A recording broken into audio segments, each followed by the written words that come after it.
أعوذ بالله من الشيطان الرجيم. بسم الله الرحمن الرحيم.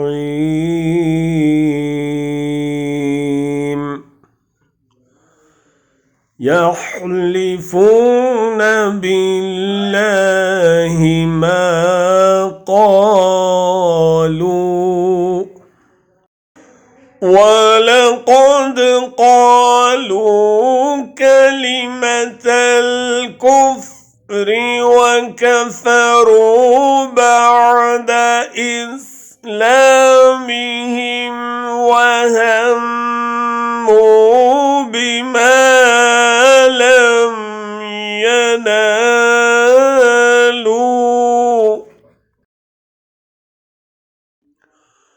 وَمَا نَقَمُوا إِلَّا أَنْ أَغْنَاهُمُ اللَّهُ وَرَسُولُهُ مِنْ فَضْلِهِ فَإِنْ يَتُوبُوا يَكُ خَيْرًا لَهُمْ وَإِنْ يَتَوَلَّوْا يُعَذِّبْهُمُ اللَّهُ عَذَابًا أَلِيمًا فِي الدُّنْيَا والآخرة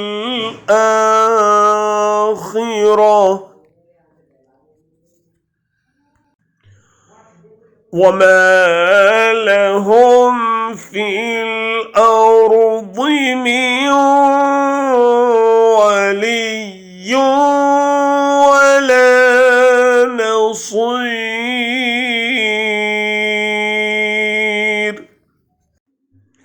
یہ اللہ کی قسمیں کھا کر کہتے ہیں کہ انہوں نے نہیں کہا، حالانکہ یقیناً کفر کا کلمہ ان کی زبان سے نکل چکا ہے اور یہ اپنے اسلام کے بعد کافر ہو گئے ہیں، اور انہوں نے اس کام کا قصد بھی کیا جو پورا نہ کر سکے۔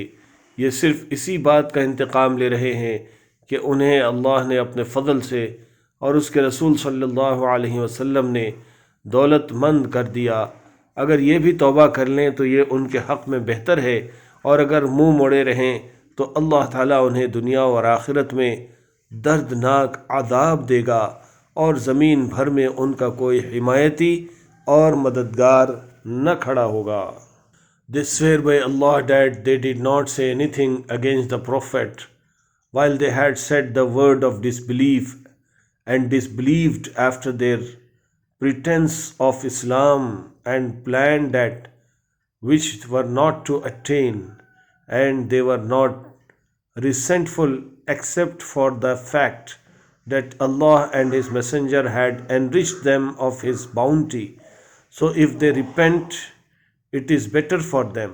But if they turn away, Allah will punish them with a painful punishment in this world and the hereafter, and there will not be for them on earth any protector or helper.